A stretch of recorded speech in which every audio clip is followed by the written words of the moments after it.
Tapos yung area na yun is kilala for street art and coffee shops. Dinadayo.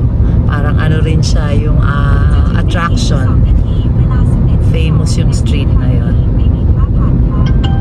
We are now here in Songwat.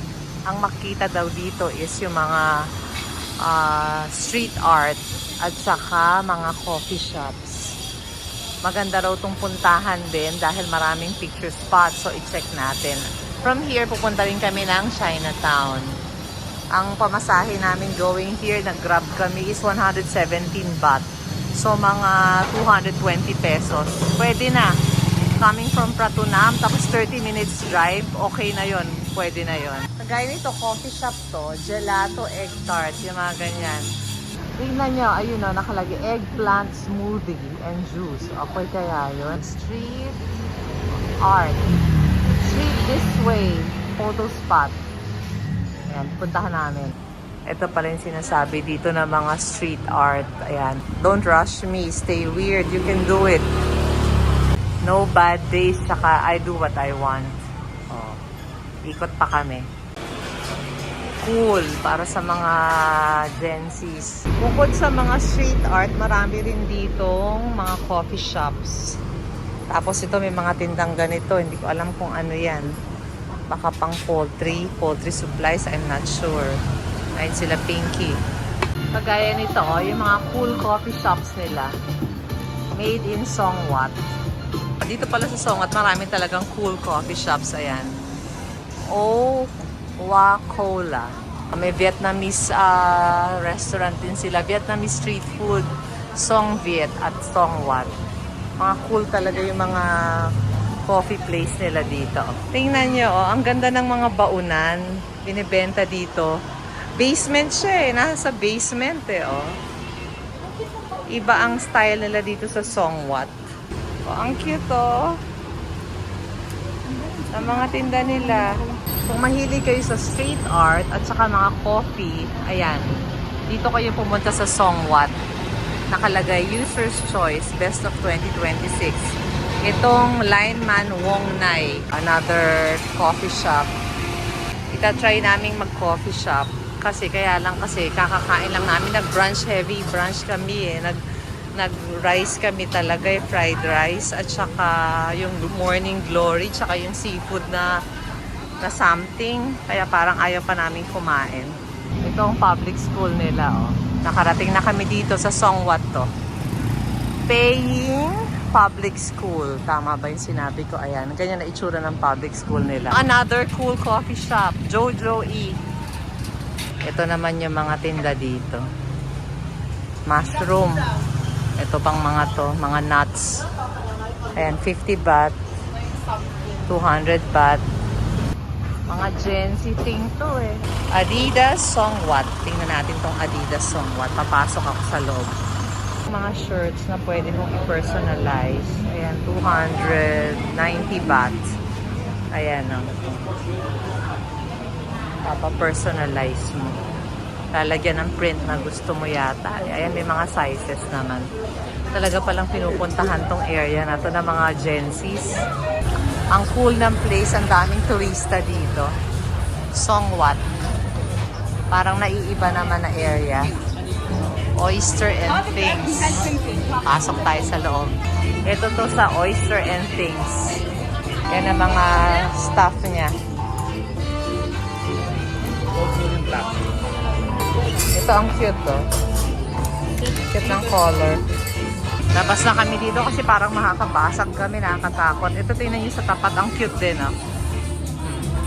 Ang ganda, nakakatuwa. Si Pia nagsabi ng area na to buti na lang. Ito another cool coffee shop Tung Che Studio Menu. Ayan, okay naman ang mga price. Medyo busog lang talaga kami. Talagang ang cool ng place. Ang cool ng place. Oh. Gen Zs, you will love this. Millennials and Gen Zs, you will love this place. Soup of the day. Hit the road. Ayan, Singha Beer. 130. Ayan, nakalagay ng ano. Ayan ang mga price dito sa coffee shop na to. Dito pa, oh. Ano to? Shop naman to. Shop. Papasok ako sa shop, ha? Cute store, Pinky. Ayun ang lola mo.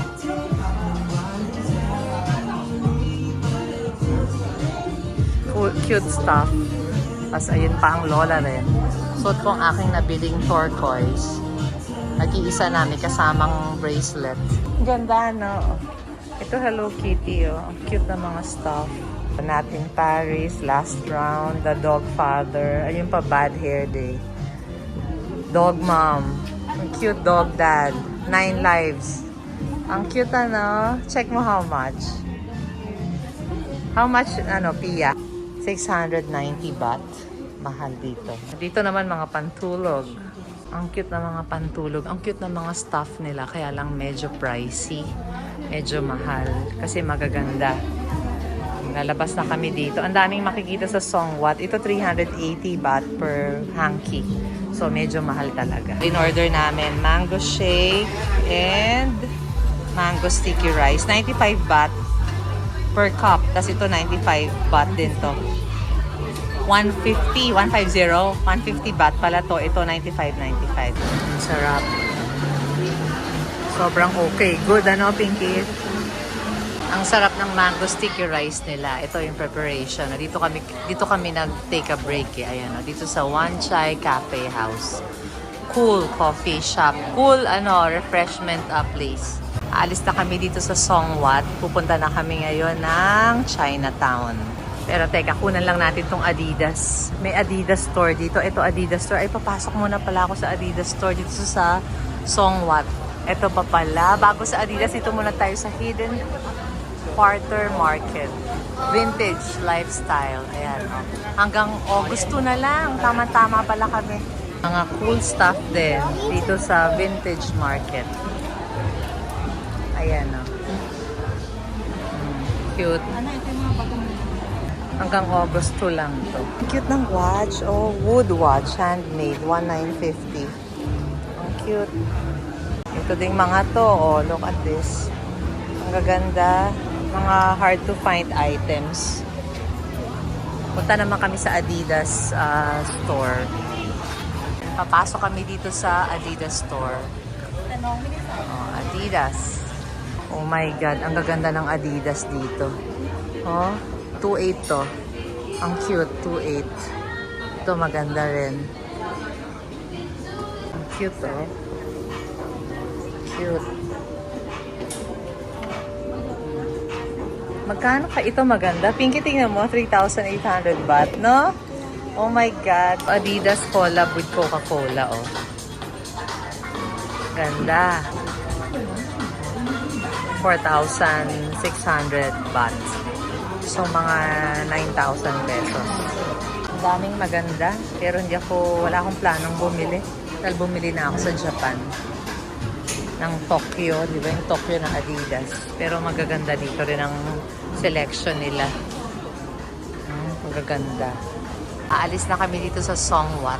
Punta na kami sa Chinatown. Ayun si Pinky and Pia. Tingnan nyo yung mangga, grabe. Kung gaano ka-giant. Sobra naman yan. Oh, di ba? Ang galing. From here sa Songwat, pupunta na kami ngayon sa Chinatown, walking distance lang. 6 minutes walk. Confident, independent, moody, supportive, overthinking, fearless, possessive. O, diba? Ako ba yan? Parang, not enough. O, ako din yun. Hello again, guys. We are now here in Chinatown. Galing kami ng Songwat. Dumiretso kami dito ng Chinatown. Tingnan niyo ang daming cheongsam. Ito ang mga cheongsam. Maraming mabibili tsak dito. Kaya, mabigat na naman ang aming bubuhatin kung sakali. O, smoked duck. Ayan ang mga tinda yung nadadaanan ko. Tingnan nyo. Puro food. At saka yung mga pang pahid-pahid at mga pang sakit-sakit. Ang mga gamot. Ayan kami, ayan sila Pinky at Tia. Ganyan ang mga food dito. Oh. Diba? Ang saya. Ito na. Naghahanap kami ng mga panggawa ng mga accessories. Street food. Marami din silang street food. Ito pa. Oh. Yan. Hindi ko alam kung ano mga tawag eh. Oh. Ito pa. Parang Divisoria din tong Chinatown. Pero mas marami nga lang na selections. Saka parang mas mura kaysa sa Divisoria. Kasi sa Divisoria minsan mahal na eh. Mahal na yung ibang items dun. Ayan o, mga souvenirs. May mga elephant pants din, maraming bags. Yan yung souvenir shop. Ngayon, okay na. Tapos na kami yata. Matindahan ng gold, marami dito. Ayan o, Langhong Goldsmith. Yung unang-una kung punta ko sa Bangkok, nakabili ako dito ng bracelet eh. Ngayon, napakamahal na niya. That time, nung binili ko, nasa 5,500 pesos. Pero siguro mga 25 years ago. Ngayon, nung pina-check ko, naku po, grabe na presyo. Grabe na. Kaya tubong-tubo na ako. Ayan ang mga tinda dito. Chinatown pa rin to, pero malapit na kaming lumabas dito. Pupunta na kami sa Central World. Magmo-mall naman kami from here. From Chinatown, Central World. Ito pa mga tindahan ng Godo. Dito mga souvenir. Mga bags saka mga wallets. Ang cute. Oh. Mga leather goods. May hinahanap akong wallet eh, hindi ko palang makita. Sana makakita ako. Puro hair accessories dito sa lugar na to. Iba't iba sila bawat sulok. Merong ibang item. Tingnan nyo to. Made in Korea. Pero nasa Chinatown kami at nasa Bangkok kami. O diba? 3 bansa sa iisang lugar. Mukhang lalabas na kami dito sa Chinatown. Para rin naman siyang Divisoria na mas marami nga lang items at saka parang mas mura. Hindi parang mas mura talaga. Mas okay. Pero pupunta na kami sa Central World kasi ang init. Doon naman kami sa aircon. Magmo-mall naman kami after.